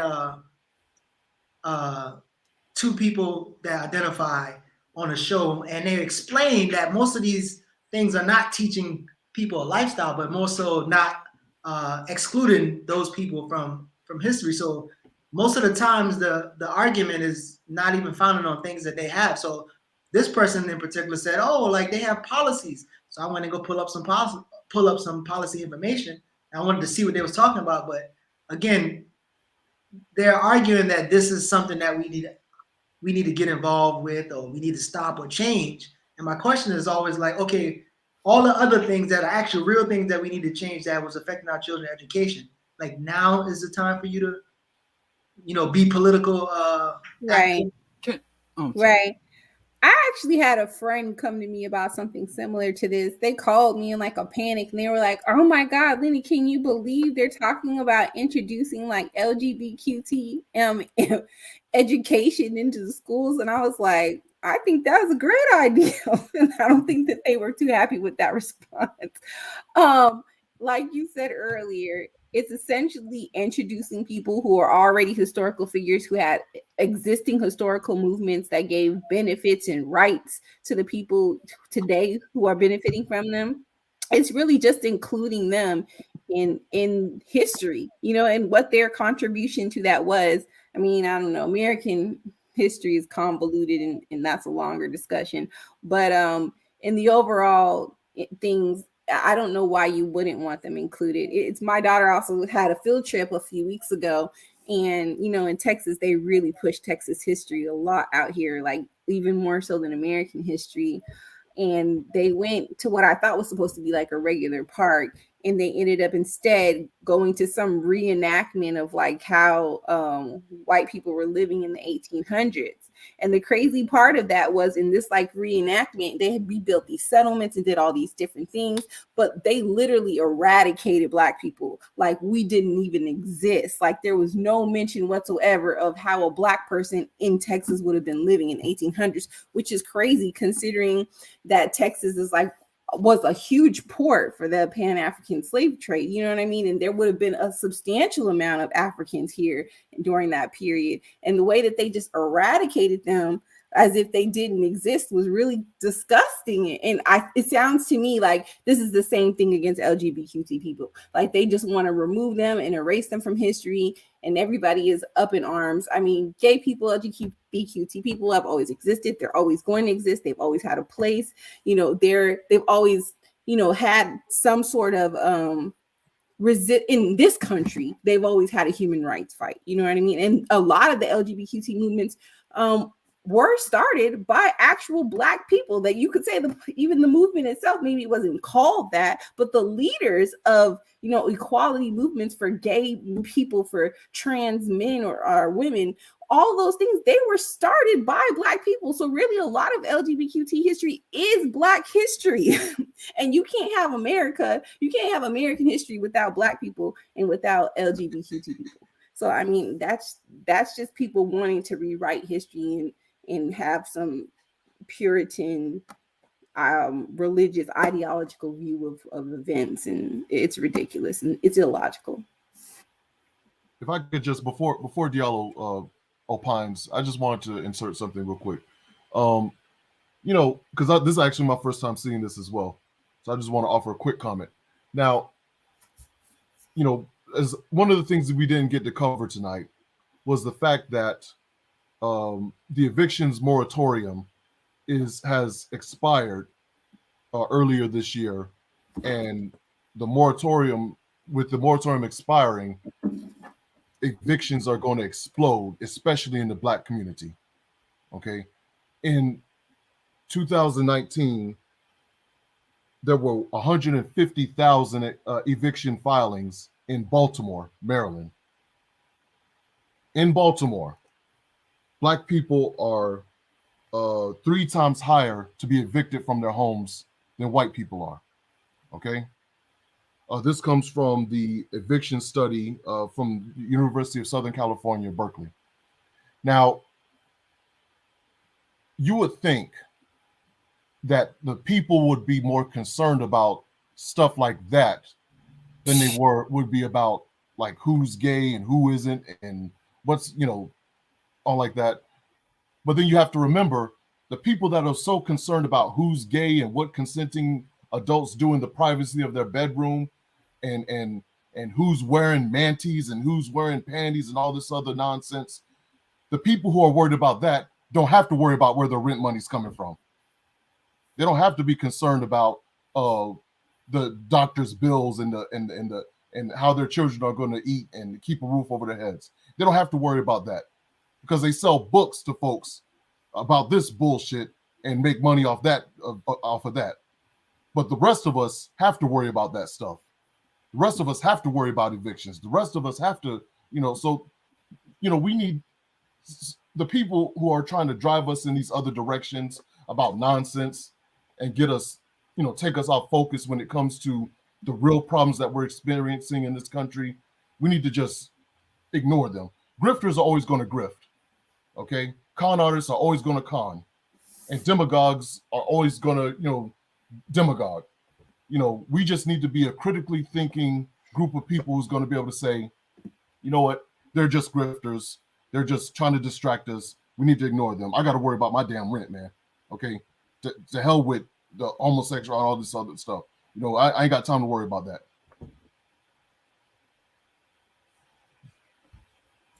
Well, my position is this.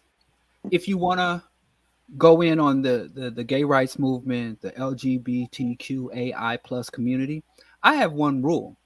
If you want to critique anything, you have to critique it from the left. You have to critique from the left. The problem is you have a lot of black people that have legitimate gripes. You got black people who have legitimate gripes against the Democratic Party, but they critique it by leaning towards the Republican Party. You have a lot of black people that got legitimate gripes against the gangs and criminal predatory elements in our community, but they critique it from the side of the police. You got people who have legitimate gripes against the gay rights movement and its prominence over, or the way it's starting to overcloud other movements, the black rights, the women's rights, and things of that nature, but they do it from the right-wing evangelical. If you have a leftist critique of something, it can be heard. If you are trying to counter something that you have an issue with or you're against from the right wing, you are creating more oppression, more exploitation. You are feeding into the abuse. You become a bigger problem than the thing you claim is the problem. If you're anti-Democrat, if you got issues with the gay rights movement, if you got issues with these street thugs, these kids who won't pull their pants up, and you are coming from a right-wing perspective, you become a bigger problem and a bigger threat than the thing you are defining. There are legitimate criticisms of the gay rights movement. The gay rights movement is open to those critiques. Several of the pride marches for just this in the 2021 and 2020 and 2019, just in the last 3 years, and over almost half a century of gay rights struggle, are excluding the police from the pride parade. In New York City, you've had New York City cars painted in rainbow flag. For Pride Month of 2020, they showed the first all LGBTQ attack helicopter crew, from the pilot, the gunner, and everybody, and they were like, this is part of pride. You have people in the LGBT movement that are now calling out Pride Day and Disney and all the multinational corporations that are exploiting third world resources and employing everything from slave labor and engaged in environmental destruction, but then they get to create the Apple logo is rainbow colored in June during Pride Month, and people give them a pass. So if you're coming and saying, listen, the gay rights movement is not radical enough, it's not leftist enough, it's not where's the racism in the gay movement? Where is the subversion of the systems and institutions of oppression? Where is the critique of gay capitalists, log cabin Republicans?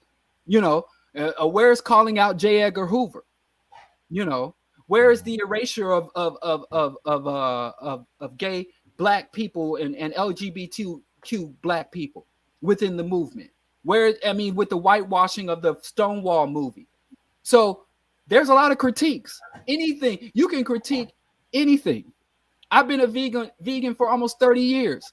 And I got so much dirt on veganism, the vegan community, the vegan movement, the concept and approach to veganism all day. But all I'm saying is, if you're a person who has issues with the gay rights movement, first you examine yourself. What's up with me? And if you conclude that you are a person who is interested in the safety and security of black youth, correct education, and young people getting an appropriate education to prepare them to be full and fully cultivated adults, functional, fully cultivated adults. If you really sit down and say, what are my objectives? What do I really want? Why the hell am I doing this shit? And then you want to say, well, what role does the gay rights movement play in that? What role does including gay people or the gay rights movement in the curriculum? A lot of times the conclusions that you reach, if you come from it from a truly analytical point of view, you'll realize, damn, I'm mad at the wrong shit. I'm targeting the wrong enemy. So all I would say is, more likely than not, if you want to sincerely have the purest interest, what about the children? People, what about the babies? What are they teaching our babies? You'll find that you got more allies in the gay community in terms of education and what's best for the youth than enemies. But I don't think that the gays are above critique. I think that, and I'm just saying the gays because, the LGBTQ plus, but I think you have to come from a leftist point of view. And believe you me, you'll find a lot to critique a lot to dissect, a lot to criticize from the left, but you have to be leftist. You have to be anti-status quo. You have to be anti-capitalist. And if you're coming from a left point of view, then I'm willing to hear your critique. If you're just regurgitating right-wing hysterics and homophobia, you're a bigger problem than what you claim is the problem, is what I generally thought. And the question is always to anything, what threat does this pose to the status quo, and how does this support the status quo? The status quo is what's unjust. That's why we're revolutionary. That's why we're not reformist. That's not why the reason we can't reform. That's why we're not just activists. We become revolutionary because we know the fundamental core of this system is wrong. And no matter how much you fix stuff, how many women CEOs or gay military or allowing transgender people into the military to serve openly and all that, we know we are revolutionary because we know the core of this shit is corrupt and has to be dismantled. And if you're a revolutionary, then the first thing you ask about any of this, the reforms, LGBTQ reforms, or any other reforms, is how does this subvert the status quo, or how does this support the status quo? And you'll find many of the LGBTQ policies feed into and support the status quo. And what you should do is engage with that community to say, listen, y'all just feeding into capitalism and global white domination and white pathology. And you could say, hey, this is what you and your community or what we can do together to subvert that or to further radicalize and turn this from an integrationist movement and an attempt to get LGBTQ people status within the system versus helping to bring the time resources from that community, subverting and attacking the community. That's our goal. So that's actually how we got pulled into it last time, because the question I asked was pretty much, if you of the community and you're a political enemy, do they get the heat as well? And when you answer that, that's when the brother kind of got in his pants. But any final words before we sign off? Safo, anybody else? Lena? Yeah, we were supposed to wrap up maybe a little bit over an hour, and it's almost 2 hours now. So this was just a great conversation. I appreciate y'all sticking with us. So especially the people in the comments section. I saw some comments in there that was Lena had a few people debating over the could we settle or create anything in America, and I think they all end up agreeing with Lena. So appreciate y'all being in the comment section. Real quick, next week, I don't know if it's next week, I know next month, we have a lot of people in our community who play like they're economists. So we're gonna have a real economist on here next month to kind of dig into some things to get some of that anti-blackness off of y'all. Derek Hamilton will be with us next month. Anything else that you want to share, something? Or Lena first? Oh, sorry. Yeah, go ahead. I was just going to give y'all the time. Just go ahead. Yeah, go ahead. I was going to say just thanks for having me on the show, and that was some great questions. And I agree with a lot of what you were saying earlier in terms of like a lot of these petty arguments and discussions that are not benefiting our community are distractions. You know what I mean? And they're stopping us from talking about more important issues and coming up with more solutions and figuring out better ways to organize. So I think, concentrating on that, and also, pushing more of a class analysis that we really need to start. We don't hear enough. There aren't enough discussions in our community about class analysis. And I think if we had more discussions about class analysis within our communities and how they affect us and how, they inhibit our ability to form solid, ideologies and platforms, I think we could move beyond a lot of these minor discussions that we're having here.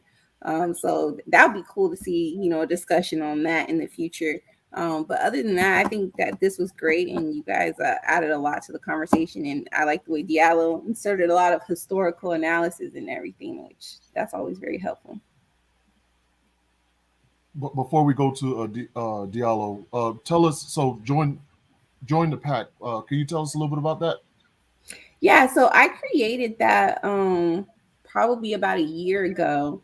And that was literally just to find more Pan-African people in we say Houston, but really like Harris County or anything, or even people outside of the area too that we can build with. So I was working with a group of people a few months ago, and we created a socialist constitution, and we were kind of contract that businesses could utilize to build socialist organizations rather than trying to build them on their own. And that's one of the platforms that I want to get off the ground with jointhepact.org. But there's a lot of other things we're working on. So I mean, anybody from anywhere that's looking to build in the Pan-African movement can definitely get in contact with me, or look me up on Lena Tee on Facebook as well. All right, Bro Diallo, tell us your final thoughts and tell us a little bit about what you got going on, bro. First of all, thank you for having me on. I really appreciate the opportunities to come on Barter and Build. I think it's one of the better platforms and forums to have. I think it's an honor that you guys deem me worthy of coming on, because I'm aware of the work and how serious you take your efforts and who you platform before the people. So thank you for that. You can reach me at Diallo Kenyatta across all platforms. Going into the new year, we have been working here in Chicago, basically developing. We have been working here in Chicago on working with, progressive politicians and advancing a progressive platform within the local political structure. It's not going very well because of all the hiccups. So we are also have a lot of grassroots efforts that we're working towards. For years, everybody mostly knows me, which is ironic because I never saw myself doing that, as like doing urban agriculture, cultivating vegan food and organic food. But we're definitely are moving towards cooperative economics and more grassroots efforts for empowerment, liberation, and promote radical Pan-Africanism on the south side of Chicago. So you can find me or communicate with me at Diallo Kenyatta across most social media platforms, and Diallo Kenyatta for archives, writings, blog posts, and all of that. So.